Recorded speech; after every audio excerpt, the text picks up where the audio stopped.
எல்லாருக்கும் வணக்கம். இன்னைக்கு நம்ம எதை பற்றி பார்க்க போகிறோம் பார்த்தீங்கன்னா, ட்ரஸ்ட்டில் எப்படி நீங்கள் ஃபண்ட்ஸ் ரைஸ் பண்ணலாம். அதாவது ஃபண்ட்ஸ்ன்னும் போது எந்த ஃபண்ட்ஸாக வேணா இருக்கலாம். நீங்கள் வந்து கார்ப்பரேட் ஃபண்ட்ஸாக இருக்கலாம், இல்லை கவர்மெண்ட் ஃபண்ட்ஸாக இருக்கலாம். இந்த ஃபண்ட்ஸ்லாம் எப்படி நீங்கள் ரைஸ் பண்ண முடியும், உங்களோட ட்ரஸ்ட்டுக்குள்ளே எப்படி டொனேஷன் நீங்கள் வாங்க முடியும் அப்படின்றத சொல்ல போகிறோம். அதுக்கு முன்னாடி இது எப்படிலாம் ஸ்கேம்ஸ் பண்ணுறாங்க, அதுலேருந்து எப்படி தப்பிச்சு நீங்கள் ப்ராப்பரான வழியில் லீகலான வழியில் நீங்கள் வந்து ஃபண்ட்ஸ் வாங்கலான்றது விரிவாக நான் வந்து இந்த வீடியோவில் சொல்ல போகிறேன்.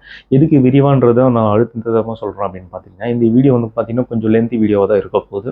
ஏன் அப்படின்னு பார்த்தீங்கன்னா, ஸ்டார்டிங்லேருந்து எண்ட் வரைக்கும் பார்த்தீங்கன்னா, ஃபுல் அண்ட் ஃபுல் ஒரு ட்ரஸ்ட் புதுசாக நீங்கள் ஆரம்பிக்கிறீங்க, இல்லை பழைய ஒரு என்ஜிஓவாக இருக்கீங்க, ஒரு 10 வருஷம் 15 வருஷம் என்ஜிஓவாக இருக்கீங்க, இல்லை புதுசாக ஒரு என்ஜிஓவாக இருக்கீங்க அப்படின்னா கூட நீங்கள் எப்படி நீங்கள் உங்களை வந்து தற்காத்துக்கிட்டு ஸ்கேம்ஸ் கிட்ட வந்து நீங்கள் தப்பிச்சு நீங்கள் ப்ராப்பரான ஒரு ஃபண்ட்ஸை நீங்கள் வாங்க முடியும், டொனேஷன் வாங்கி ஆக்டிவிட்டீஸை ப்ராப்பராக பண்ண முடியும் அப்படின்றது தான் ஃபுல்லாக சொல்ல போகிறேன். ஸோ நீங்கள் ஃபஸ்ட்லேருந்து லாஸ்ட் வரைக்கும் கண்டினியூஸாக பார்த்தா மட்டும் இந்த வீடியோ உங்களுக்கு புரியும். ஸோ இப்போ ஃபஸ்ட்டு உங்களுக்கு சொல்கிறது என்னென்னு பார்த்தீங்கன்னா, நீங்கள் வந்து ஒரு பழைய என்ஜிஓவாக இருக்கீங்க, ட்ரஸ்ட் ஆரம்பித்து ரொம்ப நாள் ஆகிடுச்சு. ஆனால் வந்து பார்த்தீங்கன்னா, இன்னும் நீங்கள் வந்து ஃபண்ட்ஸ் வாங்க முடியாமல் தவிச்சிக்கிட்டு இருக்கீங்க. இப்போ ஃபஸ்ட்டு என்ன செய்வாங்கன்னு பார்த்துக்கிட்டிங்கன்னா, உங்கள்கிட்ட முதல்ல வந்து ஒரு சில மீடியேட்டர்ஸை உங்களுக்கு கான்டாக்ட் பண்ணுவாங்க. இப்போ நான் ஒரு ஸ்க்ரீன்ஷாட் கூட உங்களுக்கு போடுறேன். இப்போ நேற்று ஒரு பர்சனுக்கு பார்த்தீங்கன்னா, நான் வந்து பார்த்தீங்கன்னா ஃபஸ்ட்டு என்ஜிஓ டர்பன் நான் பதிவு பண்ணி கொடுத்தேன். என்ஜிஓ டர்பன் பதிவு பண்ணி கொடுத்த உடனே பார்த்தீங்கன்னா, அவருக்கு வந்து பார்த்தீங்கன்னா ஒரு மெசேஜ் ஒன்று வருது. டெல்லியிலேருந்து நாங்கள் இந்த மாதிரி பேசுகிறோம், உங்களுக்கு வந்து பார்த்தீங்கன்னா சில ஃபண்ட்ஸ் வந்து உங்களுக்கு அலர்ட் ஆகிட்டுருக்கு. இந்த அலாட்மெண்ட்டுக்கு நீங்கள் வந்து பேமெண்ட் ஏதாச்சும் பண்ணி டாக்குமெண்ட்ஸ் கொடுத்தீங்கன்னா உங்களுக்கு வந்து பேமெண்ட் ஆகும், டொனேஷன் வரும் அப்படின்னு சொல்லுவாங்க. அதுக்கப்புறம் பார்த்தீங்கன்னா நீங்கள் சில டேக்ஸ் அமௌண்ட் கட்டணும்னு சொல்லுவாங்க. ஸோ இது வந்து என்ஜிஓ டர்பனில் நீங்கள் பதிவு பண்ண உடனே வரக்கூடிய ஒரு ஸ்கேம். ஃபஸ்ட்டு ஸ்கேம் இது தான். ஏன்னா முதல்ல ஒரு ட்ரஸ்ட்டாக இருக்கும்போது பார்த்தீங்கன்னா, ஃபஸ்ட் நீங்கள் என்ஜிஓ டர்பன் தான் பதிவு பண்ணீங்க. என்ஜிஓ டர்பன் பதிவு பண்ண உடனே பார்த்தீங்கன்னா, அன்றைக்கி ஈவினிங்கே பார்த்தீங்கன்னா இந்த மெசேஜ் வந்து எல்லா ட்ரஸ்ட்டுக்குமே வருது. ட்ரஸ்ட்டு பதிவு பண்ணுற எல்லா ட்ரஸ்ட்டுக்குமே வருது. ஸோ ஃபஸ்ட்டு இந்த ஸ்கேம்னு தப்பிச்சுக்கோங்க. ஏன்னா இவங்க என்ன செய்வாங்கன்னு பார்த்தீங்கன்னா, ஃபஸ்ட்டு ஒரு மெசேஜ் உங்களுக்கு கொடுத்துட்டு ஃபஸ்ட் டாக்குமெண்ட் கலெக்ஷன் மட்டும் பார்ப்பாங்க. எந்த விதமான பேமெண்ட்டை பற்றி பேச மாட்டாங்க, டாக்குமெண்ட் கலெக்ஷன் மட்டும் பார்ப்பாங்க. டாக்குமெண்ட் கலெக்ட் பண்ணதுக்கப்புறம் பார்த்தீங்கன்னா, ஒரு 2-3 நாளில் பார்த்தீங்கன்னா நீங்கள் இந்த 5000 நீங்கள் கட்டணும் அப்படின்னு சொல்லுவாங்க. அந்த 5000 கட்டிட்டீங்க அப்படின்னா டிரான்சாக்ஷன் ஃபீஸ்னு சொல்லிட்டு வேறு ஒரு ஃபீஸ் கிடச்சிடும். ஸோ நியர்லி உங்களுக்கு 40,000 to 50,000 உங்கள்கிட்ட ஆட்டியாக போட்டுருவாங்க. எந்த விதமான ஃபண்டும் உங்களுக்கு வராது. இது முழுக்க ஸ்கேம். முதலாவது இது. செகண்ட் ஒன்று, நீங்கள் புதுசாக ஒரு என்ஜிஓ ஸ்டார்ட் பண்ணும் போதே பார்த்தீங்கன்னா, யாராவது ஒரு நபர் என்ன சொல்லுவாங்கன்னா, நீங்கள் வந்து ஒரு ட்ரஸ்ட் ஆரம்பிங்க, எனக்கு வந்து ஒரு 100 கோடி ரூபா மதிப்புள்ள ஒரு டொனேஷன் வரப்போது, உங்கள் ட்ரஸ்ட்டுக்கு மாற்றி விட்றேன்னு சொல்லுவாங்க. ஸோ முதல்ல இந்த மாதிரி பர்சன்ஸை மட்டும் நீங்கள் உங்கள் லைஃப்பில் வந்து கிட்டேயே சேர்க்காதீங்க. ஏன் அப்படின்னா, நீங்கள் ஜஸ்ட் ஒரு எக்ஸாம்பிளுக்கு சொல்கிறேன், இப்போ ஒரு 100 கோடி ரூபா வருது அப்படின்னா, ஒரு 10,000 செலவு பண்ணி ஒரு ட்ரஸ்ட்டோட ரிஜிஸ்ட்ரேஷன் நானே பண்ணிவிடுவேன். அந்த 10,000 செலவு பண்ண முடியாதவன் உங்ககிட்ட சொல்லி உங்களை ஒரு ட்ரஸ்ட் ஆரம்பிக்க சொல்லுவான். ஸோ இந்த மாதிரி யார் சொன்னாலுமே சரி, என்ஜிஓ வந்து நீங்கள் வந்து ஸ்டார்ட் பண்ணவே பண்ணாதீங்க. இப்போ ஒரு என்ஜிஓ ஸ்டார்ட் பண்ணணும்னு நினச்சிங்கன்னா, முழுக்க நீங்கள் வந்து ஒரு ஆக்டிவிட்டி பண்ணணும், நான் வந்து சில வந்து சோஷியல் ஆக்டிவிட்டிஸ் பண்ணணுன்ற ஒரு ஆசை இருக்கிறவங்க மட்டும் என்ஜிஓ ஸ்டார்ட் பண்ணிங்கன்னா தான் கரெக்டாக இருக்கும். ஃபண்டு பேஸ் பண்ணி நீங்கள் யார் ட்ரஸ்ட் ஆரம்பித்தாலும் நீங்கள் வந்து சக்ஸஸ் பண்ண முடியாது. ஏன் அப்படின்னு சொல்கிறேன்னு பார்த்தீங்கன்னா, நிறைய பேர் இப்போ இந்த கருப்பு பணத்தை நான் ஒயிட் மணியாக மாற்ற போகிறேன், ஸோ அதனால தான் நான் ட்ரஸ்ட் ஆரம்பிச்சிருக்கேன், எனக்கு இந்த கான்டாக்ட் இருக்குது அந்த கான்டாக்ட் இருக்குன்னு சொல்லி நிறைய பேர் ட்ரஸ்ட் ஆரம்பிக்கிறாங்க. ஆரம்பித்த யாருமே பார்த்தீங்கன்னா அடுத்த லெவலுக்கு போல ஜீரோவில் தான் நிற்கிறாங்க. இது ஏன் ஜீரோவில் நிற்கிறாங்கன்னா, இந்த மாதிரி ஒரு பர்சன் வந்து அவங்களுக்கு வந்து உசுப்பேற்றி விட்டுட்டு போயிடுவான். என்ன சொல்லுவான்னு பார்த்தீங்கன்னா, இந்த மாதிரி ஒரு பணம் இருக்குது, நீ ஆரம்பி, உனக்கு வந்து பார்த்தீங்கன்னா இந்த மாதிரி ஒரு டொனேஷன் உங்களுக்கு நான் வந்து அனுப்பிச்சி விட்றேன். அது ஈஸியாக சொல்லிவிடுவாங்க. அது ஆர்பிஐக்கு அப்ரூவல் வாங்கணும், என்னென்ன நிறைய பிரச்சனை இருக்குது. அதெல்லாம் தெரியாமல் ஈஸியாக ஒரு 100 கோடி ரூபா உன் ட்ரஸ்ட்டுக்கு வருது, அந்த ட்ரஸ்ட்லேருந்து எனக்கு வந்து நீங்கள் வந்து 50% கொடு அப்படின்னு சொல்லி கேட்பாங்க. இவங்க அந்த பணத்துக்கு ஆசைப்பட்டு ட்ரஸ்ட் ஆரம்பிக்கிற நிறைய என்ஜிஓஸ் இருக்கீங்க. அந்த மாதிரி யாராவது இந்த வீடியோ பார்க்குறீங்கன்னா, நீங்கள் ட்ரஸ்ட்டு ஸ்டார்ட்டே பண்ணாதீங்க. இந்த ஆக்டிவிட்டி பண்ணணும், சோஷியல் ஆக்டிவிட்டிஸ் பண்ணணும்னு நினைக்கிறவங்க மட்டும்தான் ட்ரஸ்ட் ஆரம்பிச்சுட்டு ப்ராப்பராக வழியில் கொண்டு போக முடியும். இது 2வது ஒரு விஷயம். 3வது என்ன சொல்லணும்னு பார்த்தீங்கன்னா, நீங்கள் ட்ரஸ்ட் ஆல்ரெடி ஆரம்பிச்சிருப்பீங்க. ஆரம்பித்த ட்ரஸ்ட்டில் பார்த்தீங்கன்னா சில பேர் என்ன சொல்லுவாங்கன்னா, நல்ல ஒரு வழியில் தான் நீங்கள் போயிட்டுருப்பீங்க. நடுவில் ஒரு மீடியேட்டர் யாராவது உங்களுக்கு கால் பண்ணி என்ன சொல்லுவாங்கன்னா, இந்த மாதிரி ஒரு ப்ராசஸ் இருக்குது, யூட்டன் ப்ராசஸ் இருக்குது, இல்லை லிக்விட் பேஸ் பண்ண ப்ராசஸ் இருக்குதுன்னு சொல்லுவாங்க. அந்த மாதிரி உங்களுக்கு ப்ராசஸ் சொல்லிவிட்டு நீங்கள் ஆக்டிவிட்டி பண்ணிகிட்டு இருக்க என்ஜிஓ இருக்கும். நீங்கள் ஆடிட் ரிப்போர்ட் 3 வருஷம் வச்சுருப்பீங்க, 3 வருஷம் ஐடி ஆடிட்டிங் ஆனுவல் ரிப்போர்ட் எல்லாமே வச்சுருப்பீங்க. ஆனால் அவன் என்ன சொல்லுவான்னு பார்த்தீங்கன்னா, உங்களை ஒரு ஸ்கேம்குள்ளே சிக்க வச்சுட்டு போயிடுவான். அதில் ஒரு 6 மாதம் நீங்கள் இதில் ட்ராவல் பண்ணுவீங்க. அந்த 6 மாதம் ட்ராவல் பண்ணிவிட்டு பார்த்தீங்கன்னா, கடைசி வரைக்கும் உங்களுக்கு ₹1 கூட உங்களுக்கு வந்து பார்த்தீங்கன்னா கிடைக்கவே கிடைக்காது. கடைசி வரைக்கும் இப்போ என்ஜிஓ ஆரம்பித்த எல்லாருமே பார்த்தீங்கன்னா கம்பல்சரி இந்த மாதிரி ஒரு பர்சனை மெட் பண்ணியிருப்பீங்க. இது மூலமாக போயிட்டு இந்த ஸ்கேம்ஸில் சிக்கி இது இன்னமும் நிறைய பேர் வெளியில் வராமல் இருப்பீங்க. ஒரு 6 மாதம்ன்றது 1 வருஷம் 2 வருஷமாக கூட இதுக்குள்ளே ட்ராவல் பண்ணிட்டு இருப்பீங்க. இந்த 3வது விஷயமா நான் ஏன் இதை அழுத்தம் திருத்தமாக சொல்லிட்டு இருக்கேன்னா, இந்த மாதிரி ஒரு கேங்கு பார்த்தீங்கன்னா ஏகப்பட்ட கேங்ஸ் சுற்றிக்கிட்டு இருக்காங்க உங்களை தப்பான வழியில் கூட்டு போகிறதுக்கு. ஃபஸ்ட்டு இதை நான் சொல்லிடுறேன் பாருங்கள், எப்படி இது ஆரம்பிக்கும்னு சொல்கிறேன். இப்போ நீங்கள் ஆல்ரெடி இந்த மாதிரி ஸ்கூல்ஸ் நடத்துகிற எஜுகேஷனல் ட்ரஸ்ட்டாக இருக்கும், பெரிய பெரிய என்ஜிஓஸாக இருக்கும். இந்த மாதிரி என்ஜிஓஸ்லாம் என்ன பண்ணுவாங்கன்னு பார்த்தீங்கன்னா, ஒரு மீட்டிங்னு சொல்லி கூப்பிட்டுட்டு போயிட்டு உங்களுக்கு வந்து பார்த்தீங்கன்னா டாக்குமெண்ட் வெரிஃபிகேஷன் பண்ணி முடிச்சுட்டு எல்லாம் முடிஞ்சு போச்சு. உங்களுக்கு வந்து பார்த்தீங்கன்னா நாளைக்கே உங்களுக்கு ஆர்டிஜிஎஸ் நடக்க போகுது. உங்களுக்கு பார்த்தீங்கன்னா உங்கள் லெட்டரில் வந்து பார்த்தீங்கன்னா உங்களுக்கு டொனேஷன் லெட்டர் உங்களுக்கு கொடுத்துருவாங்க. உங்களுக்கு கொடுக்க போகிற இந்த மாதிரி அமௌண்ட்டு வெல்கம் லெட்டர் கொடுத்துருவாங்க. இது எல்லாமே ஸ்கேம்ஸு. இவனுங்களே சீலை ரெடி பண்ணி, சைனை ரெடி பண்ணி, கட் பேஸ்ட் பண்ணி இந்த மாதிரி நிறைய ஸ்கேம்ஸ் பண்ணுறாங்க. அதில் போயிட்டு உட்காந்துட்டு கடைசி வரைக்கும் பார்த்தீங்கன்னா உங்களுக்கு ஒரு ரூபா கூட உங்களுக்கு வராது. அப்படி யாராவது உங்ககிட்ட பேசுகிறாங்க, நீங்கள் டெஸ்ட் பண்ணணும்னு நினச்சிங்கன்னா இந்த ஐடியா உங்களுக்கு சொல்கிறேன், நல்லா பார்த்துக்கோங்க.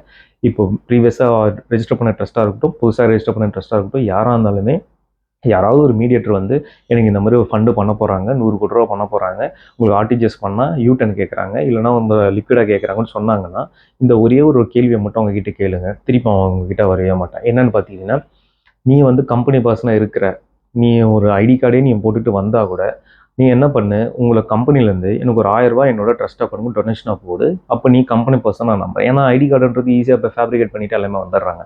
ஸோ அதெல்லாம் நீங்கள் பிலீவே பண்ண முடியாது. பேப்பர் ஒர்க்ஸ் ஏகப்பட்ட பேப்பர்ஸ், என்ன பேப்பர் உங்களுக்கு கொடுத்தாலும் சரி எல்லாம் ஃபோர்ஜ் டாக்குமெண்ட்டாக தான் கொடுப்பாங்க. ஸோ அந்த மாதிரி டாக்குமெண்ட்ஸை கொடுத்து ஈஸியாக அவங்களை ஏமாற்றிடுவாங்க. ஸோ நீங்கள் அதை நான் சொல்கிறது உண்மைன்னு நீங்கள் நம்பணும்னு நினச்சிங்க அப்படின்னா, உங்களை தற்காத்துக்குன்னு நினச்சிங்கன்னா இந்த ஒரே ஒரு விஷயத்த மட்டும் பண்ணுங்கள். என்ன பண்ணுங்கள் அப்படின்னா, உங்களோட கம்பெனி சைட்லேருந்து எனக்கு ஒரு 1000 ரூபாய் இல்லைன்னா ஒரு 100 ரூபாய் வந்து உங்கள் கம்பெனி அக்கௌண்ட் இந்த டொனேஷனாக வந்து என்னோட ட்ரஸ்ட் அக்கௌண்ட்டுக்கு போடுங்க. அப்போ நான் வந்து நீங்கள் கேட்குற டாக்குமெண்ட்ஸை கொடுக்குறேன், நீங்கள் சொல்கிற எல்லா மெத்தட்ஸுமே நான் பண்ணுறேன்னு சொல்லிட்டு நீங்கள் இந்த ஒரு வார்த்தையை மட்டும் சொல்லி பாருங்கள், அவன் அதோட கட் ஆகிடும். ஸோ இது வந்து எதுக்கு சொல்கிறேன்னா, ப்ரீவியஸாக என்கிட்ட வந்து நிறைய ட்ரஸ்டஸ் வந்து கேட்டாங்க, சார் இந்த மாதிரி ஒரு ப்ராசஸ் இருக்குது, நான் எடுத்து செய்யலாமா அப்படின்னாங்க. நான் அப்பயும் நான் சொன்னேன், இந்த மாதிரி ப்ராசஸ் இருக்குன்னா முக்கால்வாசி அது ஃபேக்காக தான் இருக்கும். நான் சொல்கிறேன், இதே மாதிரி நீங்கள் வந்து உங்ககிட்ட பேசுகிற பர்சன்கிட்ட சொல்லுங்கள். ஏன்னா இந்த ட்ரஸ்ட் பர்சனுக்கு தெரியாது. பேசுகிறவங்க வந்து கம்பெனி பர்சன் சொல்லிட்டாங்கன்னா அதை அப்படியே நம்பிடுவாங்க. அது நல்ல வழியில் போயிட்டு இருக்கிற ஒரு ட்ரஸ்ட்டை வந்து ஒரு கெட்ட ஒரு வழியில் கொண்டு போய் தள்ளி விட்டுட்டு அவங்க ஸ்கேம் பண்ணிவிட்டு அவங்கள வந்து ஆக்டிவிட்டியே பண்ண முடியாமல் பண்ணிட்டு போயிடுவாங்க. ஸோ இந்த ஒரு கொஸ்டினை அவர் கேட்ட உடனே என்ன ஆயிடுச்சுன்னா, அதுலேருந்து அவருக்கு அந்த காலே வரல. ஸோ இதுதான் 3வது விஷயமா ஸ்கேம்ஸ்ன்னு சொல்கிறதெல்லாம் நான் சொல்கிறேன். அதுக்கு 4வது இன்னொரு ஸ்கேம்ஸ் நடக்கும். இந்த எஃப்சிஆர்ஏ ஸ்கேம். இந்த எஃப்சிஆர்ஏ பற்றி பார்த்தீங்கன்னா ஆல்ரெடி நம்மளும் நம்ம சேனலில் போட்டிருக்கோம். நீங்கள் எஃப்சிஆர்ஏ நீங்கள் ரெஜிஸ்டர் பண்ணுங்கள், உங்களுக்கு வந்து இந்த மாதிரி ஒரு ஃபண்ட்ஸ் வரப்போகுது, இல்லை ஃபண்ட்ஸ் ஆல்ரெடி வந்துடுச்சு, இதுக்கு நீங்கள் டேக்ஸ் கட்டினா மட்டும் போதும், உங்களோட அக்கௌண்ட்டுக்கு வந்து பணம் வந்துடும் அப்படின்னு சொல்லுவாங்க. அந்த டேக்ஸ் பார்த்தீங்கன்னா ஒரு 15% இல்லை 10% போட்டுட்டு இந்த 10% 15% டேக்ஸை நீங்கள் கட்டிட்டீங்க அப்படின்னா பிளாக் ஆகிருக்கிற அமௌண்ட் உங்கள் அக்கௌண்ட்டுக்கு வந்துடும்னு சொல்லுவாங்க. இதுவுமே முழுக்க முழுக்க முழுக்க முழுக்க ஸ்கேம். சப்போஸ் உங்களுக்கு அந்த மாதிரி ஆர்பிஐயில் வந்து உங்களுக்கு எஃப்சிஆர்ஏ ஃபண்டு வந்திருக்கு அப்படின்னா நீங்கள் என்ன செய்யுங்க, இதை வந்து நீங்கள் ஒரு படத்தை கூட நீங்கள் பார்த்துருப்பீங்க. விஜய் சேதுபதி நடித்த படத்தில் பார்த்தீங்கன்னா, சின்னதாக பாஸ்போர்ட்டில் ஒரு நேம் கரெக்ஷன் பண்ணுறதுக்கு அந்த படம் முழுக்க தலை சுற்றி மூக்கு தொடுற கதையாக பார்த்தீங்கன்னா, ஒரு பெரிய ப்ராசஸ் பண்ணுவாங்க. லாஸ்ட்டில் பார்த்தீங்கன்னா, டேரெக்டாக போனோன்னே என்ன நடக்கும்னு பார்த்தீங்க அப்படின்னா, ஜஸ்ட் ஒரே ஒரு ஃபார்ம் மட்டும் ஃபில் பண்ணோன்னே நேம் மாறிடும். அதை விட்டுட்டு மீடியேட்டர்னு சொல்லிட்டு ஏஜென்ட்டு எல்லா ஏஜென்ட்டுக்கிட்டும் போயிட்டு அந்த படமே நாஸ்தியாகிட்டு இருக்கும். கடைசியில் அப்போ தான் அவருக்கு தெரிய வரும். ஒரே ஒரு ஃபார்மை மட்டும் நம்ம வாங்கி ஃபில் பண்ணி கொடுத்துருந்தோம், ஆஃபீஸ்லேயே போய் டேரெக்டாக கொடுத்துருந்தோம்னா இது அப்பயும் முடிஞ்சிருக்கும், 5 நிமிஷத்து வேலை அப்படின்னு. அதே தான் இப்போ நான் உங்களுக்கு சொல்கிறேன். உங்களுக்கு எதனா ஸ்கேம்ஸ் ஆர்பிஐயில் ஃபண்டு வந்திருக்குன்னு சொன்னாங்கன்னா, நீங்கள் எந்த ஏஜென்ட்டுக்கிட்டே அந்த பிளாக் ஆன அமௌண்ட்டை வாங்கி கொடுங்கன்னு சொல்லி கேட்கறதுக்கான அவசியமே கிடையாது. டேரெக்டாக நீங்கள் ஆர்பிஐக்கு போய்ட்டு ஒரு ரெக்வஸ்ட் லெட்டர் எழுதி நீங்கள் கொடுத்துடலாம். இந்த மாதிரி ஒரு ஃபைல் நம்பர் கொடுத்து எனக்கு சொன்னாங்க, என்னோடய அக்கௌண்ட்டுக்கு இந்த பணம் வந்திருக்கு அப்படின்னு சொல்லிட்டு நீங்கள் சும்மா ஒரு ரெஜிஸ்டர் போஸ்ட்டில் நீங்கள் கொடுத்தா கூட உங்களுக்கு வந்து இன்ஃபர்மேஷன் கொடுத்துருவாங்க. அப்படி இல்லைன்னா நீங்கள் டேரெக்டாக ஆர்பிஐ ஆஃபீஸ்க்கே நீங்கள் போய்ட்டு ஒரு லெட்டர் கொடுத்தீங்கன்னா வெரிஃபிகேஷன் பண்ணி ஃப்ரீயாக தான் சொல்ல போகிறாங்க, 10 பைசா செலவு கிடையாது. நீங்கள் எந்த ஒரு ஏஜென்ட்டுமே நம்பாதீங்க. ஏன்னா இப்போ ட்ரஸ்ட்னு எடுத்துக்கிட்டிங்கன்னா ஏகப்பட்ட ஸ்கேம்ஸ் நடக்குது. அதே மாதிரி பார்த்தீங்கன்னா, இந்த சர்டிஃபிகேட்ஸுக்குமே ஏகப்பட்ட ஸ்கேம்ஸ் பண்ணுறாங்க. இது ஏன் இப்போ வந்து ஸ்கேம்ஸ் நிறைய எல்லாமே இப்போ இந்த வீடியோவில் சொல்கிறோம் அப்படின்னு பார்த்தீங்கன்னா, இந்த வீடியோ நீங்கள் பார்க்கும்போது ட்ரஸ்ட்னா என்னென்னு கம்ப்ளீட்டாக உங்களுக்கு தெரிஞ்சிடும்.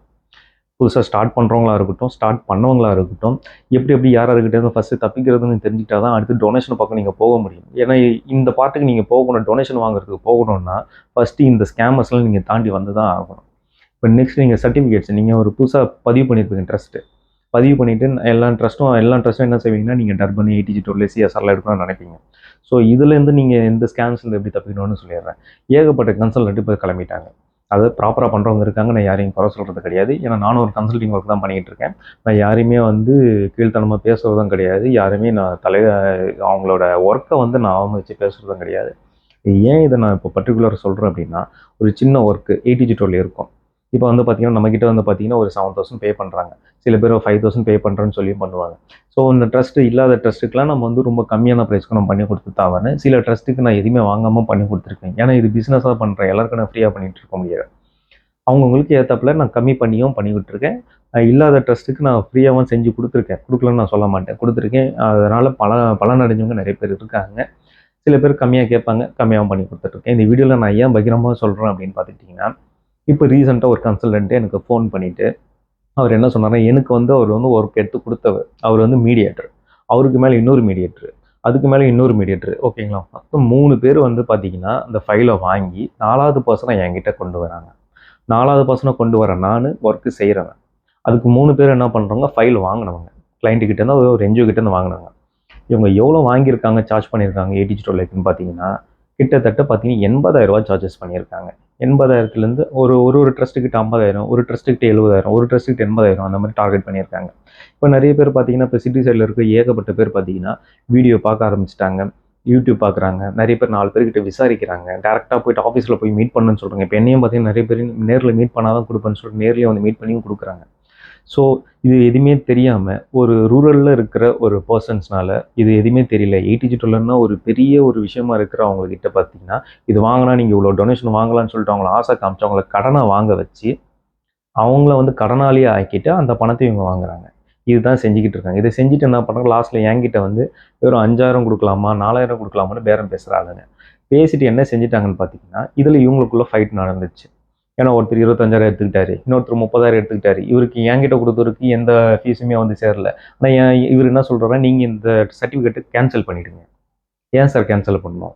அப்படின்னு கேட்டதுக்கு, இந்த மாரி ஆளாளுக்கு அந்த அமௌண்ட் எடுத்துக்கிட்டாங்க. எனக்கு அதுவரைக்கும் தெரியாது. இவ்ளோ சார்ஜஸ் இவங்க பண்ணி இவங்க ஸ்கேம் பண்றாங்கன்னு எனக்கு தெரியாது. நான் அத நான் கேன்சல்லாம் பண்ண மாட்டேன். பேமெண்ட் வராட்டியும் போகுது. கேன்சல் பண்ண மாட்டேன். ஏன்னா இவ்ளோ அமௌண்ட் நீங்க ஏமாத்திருக்கீங்க. முன்னாடியே சொல்லியிருந்தீங்கன்னா நானே கிளையண்ட் கிட்ட பேசி நான் சொல்லியிருப்பேன். இப்படியெல்லாம் நீங்க பண்ணக்கூடாது. ஏன்னா இது நாளைக்கு எனக்கு கெட்ட பேரு. எல்லாரும் கொண்டு வந்து கடைசியில இவரு தான் பண்றாரு என்ன கை காமிக்கும்போது, அந்த இடத்துல பார்த்தீங்கன்னா, நான் தான் இவ்ளோ அமௌண்ட்ட வாங்குற மாரி ஆயிடும். அப்படி கிடையாதுன்னு சொல்லி அதனால தான் பகிரங்கமா நான் வந்து இந்த பதிவிலே நான் போடுறேன். யாருமே இந்த மாரி ஃபேக்கான ஒரு கன்சல்டன்ட்டு, ஒரு ஏஜென்ட் கிட்ட போயிட்டு சிக்கிறாதீங்க.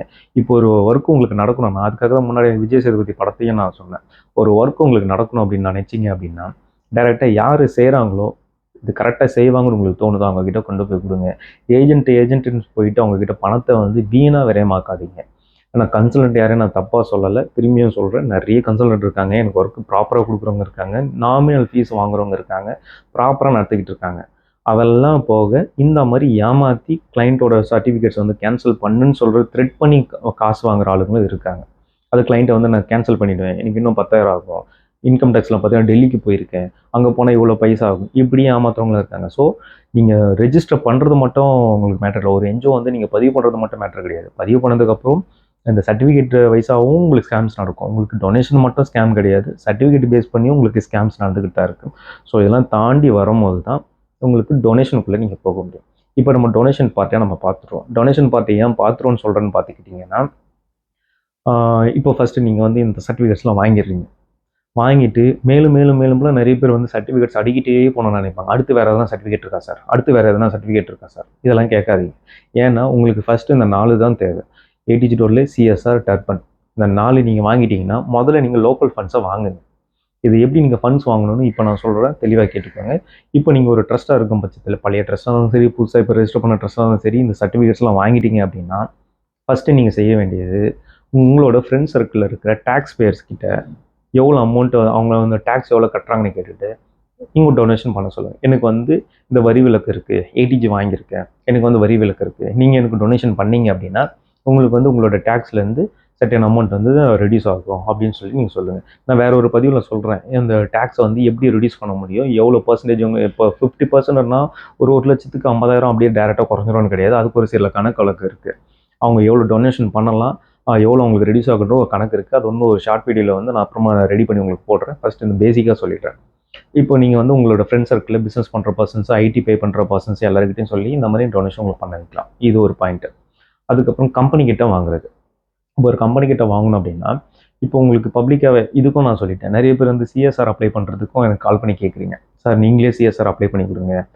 இல்லன்னா வேற எதனா ஏஜென்ட் யாராச்சும் இருக்காங்களா? சிஎஸ்ஆர் அப்ளை பண்ணி குடுத்துட்டு எனக்கு ஃபண்ட் வாங்கி தர்றதுக்கு. தயவு செஞ்சு இத கேட்கவே கேட்காதீங்க.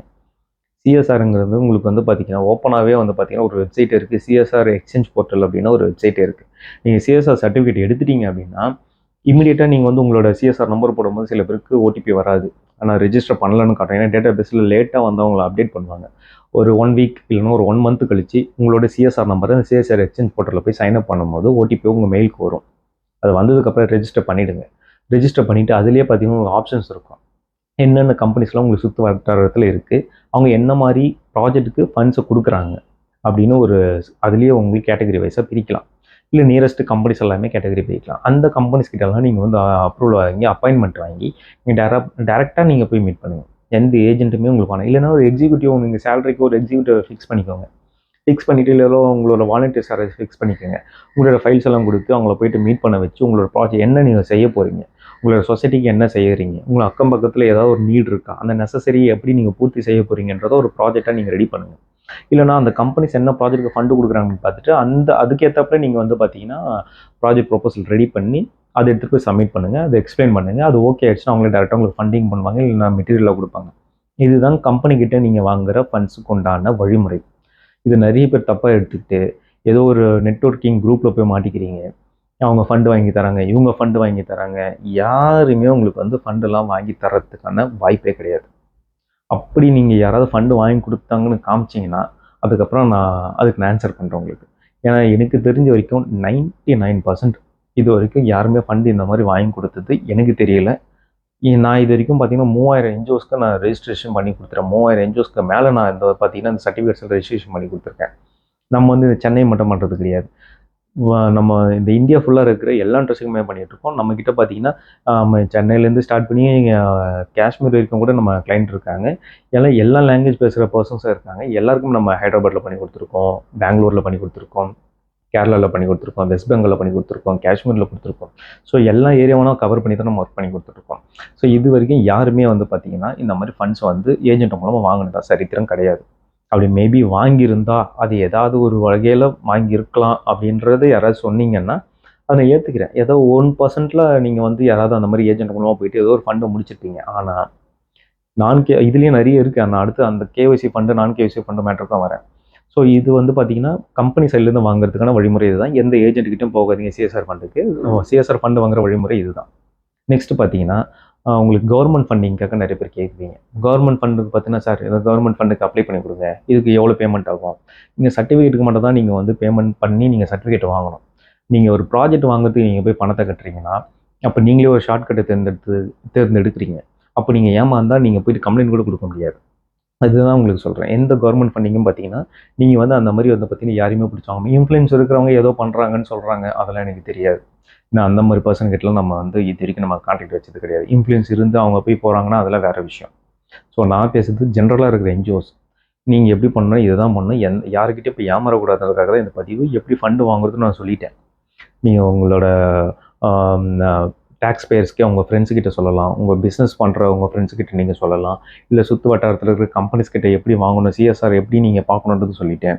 கவர்மெண்ட் ஃபண்டிங்லாம் பார்த்தீங்கன்னா ஆன்லைனில் அவங்கங்க அப்பப்போ நோட்டிஃபிகேஷன் போட்டுக்கிட்டே இருக்காங்க. அந்த நோட்டிஃபிகேஷனை பார்த்துட்டு என்விரான்மெண்ட் சம்மந்தமாக போடுறாங்க, அதுக்கு தனி வெப்சைட் இருக்குது.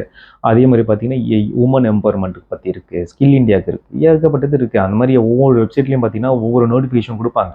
அதுலேயே பார்த்தீங்கன்னா எலிஜிபிலிட்டி கிரைட்டேரியான்னு கொடுத்துருவாங்க. யார் இது அப்ளை பண்ணலாம் அப்படின்றது அதிலே டீட்டெயில்டாக இருக்கும். உங்களுக்கு அந்த டாக்குமெண்ட்ஸில் அவங்க கொடுத்துருக்குற எலிஜிபிலிட்டியில் கிரைட்டேரியாவில் நீங்கள் அந்த டாக்குமெண்ட்ஸ்லாம் வச்சுருக்கீங்களா, உங்களை நீங்கள் தயார்படுத்திட்டோம். இதெல்லாம் பார்த்து இதெல்லாம் இருக்குது நாங்கள் பண்ணலாம் அப்படின்னு உங்களுக்கு தோணுச்சுன்னா மட்டும்தான் அந்த ப்ராஜெக்டுக்குள்ளேயே நீங்கள் போகணும். சரிங்களா? இதுக்கப்புறம் இன்னொரு முக்கியமான விஷயம், இந்த கேஒய்சி நான் கேஒய்சி ஃபண்டுன்னு சொன்னேன் இல்லைங்களா, அதை பற்றி நான் உங்களுக்கு சொல்லிடுறேன். ஏன்னா ஸ்கேம்ஸை பற்றி சொல்லும் போது இதை பற்றி நான் ஓப்பனாக பேசி தான் ஆகும். ஏன்னா கேஒய்சி நான் கேஒய்சி ஃபண்டுன்னு சிலர் சொல்லுவாங்க. சில பேர் என்ன சொல்லுவாங்க, சார் உங்கள் அக்கௌண்ட்டுக்கு நான் டொனேஷனாக கொடுத்துட்றேன், நீங்கள் வித்ட்ரா பண்ணி எனக்கு வந்து 50% கொடுத்துருங்க, 50% நீங்களே வச்சுக்கோங்க. அது ஏன்னு கேட்டிங்கன்னா, நீங்கள் யாருக்கு எந்த கம்பெனி கொடுக்குறாங்கன்னு கேட்டிங்கன்னா அதெல்லாம் சொல்ல மாட்டேன், உங்களுக்கு டேரெக்டாக உங்களுக்கு உங்கள் அக்கௌண்ட்டை மட்டும் கொடுங்க, ஃபண்டு உங்களுக்கு அனுப்பிச்சிடுறேன், அதில் 50% நான் சொல்கிற அக்கௌண்ட்டுக்கு நீங்கள் கொடுத்துருங்க, இல்லை லிக்விடாக நீங்கள் கேஷாக கொடுத்துருங்கன்னு கேட்டுருவாங்க. அந்த மாதிரி ஏதாவது ஒரு மேட்டரில் நீங்கள் சிக்கிட்டீங்க அப்படின்னா கிரிமினல் கேஸ் கூட உங்களோட என்ஜிஓ மேலேயும் உங்கள் மேலேயும் ஃபைல் பண்ணுறதுக்கான வாய்ப்புகள் நிறைய இருக்குது. ஏன் இந்த மாதிரி கிரிமினல் கேஸ் ஆகும்னு சொல்லணும்னு பார்த்தீங்கன்னா, ஒரு சின்ன ஒரு எக்ஸாம்பிள். ஒரு பர்சன் என்ன செஞ்சார், நம்ம சென்னையில் இருக்கிற ஒரு பர்சன், அவர் வந்து பார்த்துக்கிட்டிங்கன்னா இதே மாதிரி ஒருத்தர் வந்து பார்த்தீங்கன்னா டொனேஷன் கொடுக்குறேன், டொனேஷன் கூட கிடையாது, அவரோட ஒர்க் ஒரு பண்ணியிருக்காரு. அதுக்கு என்ன செஞ்சுட்டாங்கன்னு பார்த்தீங்கன்னா டேரெக்டாக வேற ஒரு அக்கௌண்ட்லேருந்து, அதாவது ஒர்க்கு முடிச்சு கொடுத்த ஒரு பர்சன், அதாவது யார் ஒர்க்கு கொடுத்தாங்களோ அவர் வந்து பேமெண்ட் பண்ணாமல் வேற ஒரு அக்கௌண்ட்லேருந்து உங்களுக்கு காசு வரும்னு சொல்லிட்டு நான் கேஒய்சி ஃபண்டு சின்ன ஒரு தொகையை தான் வந்து பார்த்தீங்கன்னா அவருக்கு அமுச்சு விட்ருக்காங்க. நான் கேஒய்சி ஃபண்டு நல்லா நோட் பண்ணிங்க. நான் கேஒய்சி ஃபண்டு, கேஒய்சினா என்னென்னா யார் அனுப்புகிறான்றது தெளிவாக பேங்க்கில் வந்து அவங்க டீட்டெயில்ஸ், அதாவது இப்போ நம்மளுக்கு கேஒய்சினா பேன் ஆதார், அதே மாதிரி ஒரு கம்பெனினா அவங்க இன்கார்பரேஷன் அவங்களோட பேன், இந்த டீட்டெயிலாம் கேஒய்சி. இதே மாதிரி ட்ரஸ்ட்டுக்குன்னு எடுத்துட்டிங்கன்னா ட்ரஸ்ட்டோட எல்ஏஐ கோடு, அவங்களோட ட்ரஸ்ட்டோட டீடு, ட்ரஸ்ட்டோட பேன், இது எல்லாமே கேஒய்சியில் வரும். என்ஜிஓ டர்பனும் கேஒய்சியில் வரும். அப்போது அந்த பர்சன் என்ன செய்கிறாருன்னா அவரோட ஐடென்டிட்டியை மறைச்சி வேற ஒரு அக்கௌண்ட்லேருந்து யார் அனுப்புகிறாங்க அனானிமஸாக ஒரு அக்கௌண்ட்லேருந்து இவருக்கு பணம் வருது. பணம் வந்து இவர் செலவு பண்ணிட்டாரு. செலவு பண்ணதுக்கப்புறம் பார்த்தீங்கன்னா ஒரு 2 மாதம் கழித்து பார்த்தீங்கன்னா வேற ஒரு ஸ்டேட்லேருந்து வந்து போலீஸ் வந்து இவரை அரெஸ்ட் பண்ணுறாங்க. ஏன் அரெஸ்ட் பண்ணுறாங்கன்னு பார்த்தீங்கன்னா தேடப்படுற ஒரு குற்றவாளியோட அக்கௌண்ட்டில் வந்து பார்த்தீங்கன்னா இவருக்கு அந்த ஃபண்டு வந்து ட்ரான்ஸ்ஃபர் ஆகிருக்கு. ட்ரான்ஸ்ஃபர் ஆனவுடனே இவர் அரெஸ்ட் பண்ணுறாங்க. அப்புறம் பெயில் எடுத்து இவரை செலவு பண்ணி அதுக்கப்புறம் இவர் ஒரு இன்னசென்ட் பர்சன்னு இவர் ப்ரூவ் பண்ணி தான் வெளில வந்தார். ஏன்னா நான் இந்த மாதிரி ஒரு ஒர்க் பண்ணியிருக்கேன், அந்த ஒர்க்குக்கு பேமெண்ட் பண்ணுறதுக்கு இந்த பர்சன் அனுப்பாமல் வேற ஒரு பர்சனோட அக்கௌண்ட்லேருந்து என்ன அனுப்பிச்சிட்டாங்கன்னு சொல்லிட்டு அதை ப்ரூவ் பண்ணதுக்கப்புறம் தான் இவர் வந்து வெளியிலேயே வந்தார். ஸோ அதே தான் ட்ரஸ்ட்டுக்கும் நான் சொல்கிறேன். நீங்கள் வந்து யார் அனுப்புகிறானே தெரியாமல் ஏதோ ஒரு அக்கௌண்ட்லேருந்து ஒருத்தன் காசு அனுப்புகிறான்னு சொல்லிட்டு நீங்கள் அந்த அமௌண்ட்டை வாங்கிட்டீங்க அப்படின்னா அவன் டெரரிஸ்டாகவும் இருக்கலாம், தேடப்படுற ஒரு குற்றவாளியாகவும் இருக்கலாம், இல்லைன்னா வேற ஒரு அக்கௌண்ட்டில் திருடி அந்த பணத்தை உங்களுக்கு அமுச்சதும் இருக்கலாம். இப்போ டெக்னாலஜி நிறைய டெவலப் ஆகிடுச்சு. ஈஸியாக என்ன பண்ணுவாங்க, வேற ஒருத்தரோட அக்கௌண்ட்லேருந்து பார்த்தீங்கன்னா ஒரு கிரெடிட் கார்டுலேருந்து கூட பார்த்தீங்கன்னா அந்த பைசாவை வந்து வேற ஒரு அக்கௌண்ட்டுக்கு மாற்றி விடுறாங்க ஆன்லைன்லேயே. இல்லை வேற ஒரு அக்கௌண்ட்டில் ஹேக் பண்ணி அந்த அக்கௌண்ட்டு இருக்கிற பணத்தை வந்து உங்கள் அக்கௌண்ட்டுக்கு மாற்றி விட்றாங்க. ஸோ இந்த மாதிரிலாம் நிறைய நான் கேஒய்சினா இதுதான், சீட்டிங் பண்ணுறது தான் நான் கேஒய்சியாக போகும். உங்களுக்கு வந்து லீகலாக போகணுன்னா கேஒய்சி ஃபண்டு மட்டும் தான் நீங்கள் வாங்கணும். யார் அனுப்புகிறா என்ன ஏது அதுக்காக தான் உங்களுக்கு எல்ஐ கோடு கொடுக்குறாங்க. அந்த எல்ஐ கோடு வந்து போத் சென்டர் அண்ட் ரிசீவர் 2 பேரும் எல்ஐ கோடு வச்சுருக்கோம். இந்த எல்ஐ கோடு எதுக்கு அப்படி பார்த்துக்கிட்டிங்கன்னா கேஒய்சிக்காக தான் இந்த எல்ஐ கோடு. ஸோ இது இருந்தால் மட்டும்தான் நீங்கள் வந்து ஃபண்டுக்குள்ளே நீங்கள் வரணும். நீங்கள் ஒரு 5 கோடி ரூபாய்க்கு மேலே உங்களுக்கு அனுப்புகிறாங்கன்னா கண்டிப்பாக பேங்க்லேயே பார்த்தீங்கன்னா எல்ஐ கோடு கேட்பாங்க. ஸோ அந்த எல்ஐ கோடு கேட்கும்போது நீங்கள் எல்ஐ கோடு கொடுத்துட்டீங்கன்னா யார் அனுப்புகிறா யார் வாங்குறா இது வந்து கவர்மெண்ட்டுக்கு ஈஸியாக சப்மிட் ஆகிடும் கேஒய்சி. ஸோ உங்களுக்கு எந்த பிரச்சனையும் இருக்காது. நீங்கள் வாங்கிட்டு நீங்கள் வந்து உங்களோட ஆக்டிவிட்டீஸ்க்கு நீங்கள் யூஸ் பண்ணலாம். ஸோ இது தெரியாமல் யாரும் ட்ரஸ்ட் ஆரம்பிக்காதீங்க. இதுதான் ட்ரஸ்ட்டுக்கு உண்டான முழுக்க விளக்கம், ஃபுல் விளக்கத்தை நான் உங்களுக்கு கொடுத்துட்டேன்.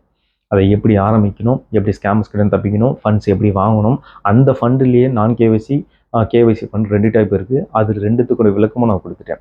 ஸோ இது மீறியும் யாரும் போய் ஏமாறாதீங்க. நான் ஏன் இதை சொல்கிறேன்னா ஒரு 6-7 வருஷமாக நான் இந்த என்ஜிஓ ஃபீல்டுக்குள்ளே இருக்கேன். என்ஜிஓ ஃபீல்டுனா இந்த சர்வீசஸில் இருக்கேன். இந்த டேக்ஸ் கன்சல்டராக இருந்து எல்லா என்ஜிஓஸ்க்கும் நான் வந்து பார்த்தீங்கன்னா இந்த சர்டிஃபிகேட்ஸ் வாங்கி கொடுத்து ப்ராஜெக்ட் ப்ரொபோசல் போட்டு கொடுக்குறது, இந்த பொலிட்டிக்கல் பார்ட்டி ரெஜிஸ்ட்ரேஷன் பண்ணுறது, இந்த ஒர்க் எல்லாமே நான் பண்ணிகிட்டு இருக்கேன். இது எல்லாமே பார்த்தீங்கன்னா முழுக்க நான் தான் பண்ணிகிட்டு இருக்கேன், வெளியில் கொடுத்து பண்ணுறதில்ல. ஸோ இது என்னோடய ஓன் எக்ஸ்பீரியன்ஸில் நான் பார்த்த விஷயங்களில் உங்களுக்கு ஷேர் பண்ணியிருக்கேன். எப்படிலாம் தப்பிக்கணும், எப்படி மாட்டக்கூடாது, இது யாருமே உங்களுக்கு சொல்லித்தர மாட்டாங்க. ஏன்னு சொல்ல மாட்டாங்கன்னா இன்னும் எல்லாருமே அந்த ஸ்கேம்குள்ளே மாட்டிக்கிட்டு தான் இருக்காங்க, வெளியில் வராமல் இருக்காங்க. இதை நோக்கி நீங்கள் ஓடிட்டு இருந்தீங்க, உங்கள் ஃபேமிலியை உங்களால் பார்க்க முடியாது, நிறைய லாஸ் பண்ணிடுவீங்க. இதுலேயே ஒரு 5 வருஷம் 10 வருஷம் நீங்கள் கடந்துட்டீங்க அப்படின்னா திரும்பி பார்த்தீங்கன்னா அந்த 5 வருஷம் 10 வருஷம் உங்களுக்கு வராது. ஸோ அதனால் சொல்கிறேன், இப்போவே விழிப்போடு இருங்க. எந்த ஸ்கேம்லேயும் மாட்டாமல் ப்ராப்பரான வழியில் உங்களோட பிஸ்னஸும் நீங்கள் பார்த்துக்கிட்டு உங்கள் ட்ரஸ்ட்டும் நீங்கள் பார்த்துக்கிட்டு ஸ்மூத்தாக ரன் பண்ணுறதுக்கான ஐடியாவை நான் கொடுத்துருக்கேன். இந்த வீடியோ உங்களுக்கு பிடிச்சிருந்துச்சுன்னா ஷேர் பண்ணுங்கள். உங்களோட ஃப்ரெண்ட்ஸ் யாராச்சும் என்ஜிஓ வச்சுருக்காங்க, இன்னும் என்ஜிஓனா என்னென்னு தெரியாமல் இருக்காங்க அப்படின்னா ஷேர் பண்ணுங்கள். இந்த வீடியோவை லைக் பண்ணிக்கோங்க. வேறு ஏதாவது கேள்விகள் கேட்கணும் அப்படின்னா கமெண்ட்டில் வந்து பார்த்தீங்கன்னா உங்களுக்கு கேள்விகளே நீங்கள் கேட்கலாம். அது பேஸ் பண்ணி நான் இன்னொரு வீடியோவை நான் உங்களுக்கு பதிவு போடுறேன். Thank you so much. உங்களுக்கு ப்ராசஸ் சொல்லிட்டு மீடியா ட்ரூக்கில் இப்போ நான் சொல்கிறேன், இது நிறைய பேர் இதில் வந்து சிக்கியிருப்பீங்க.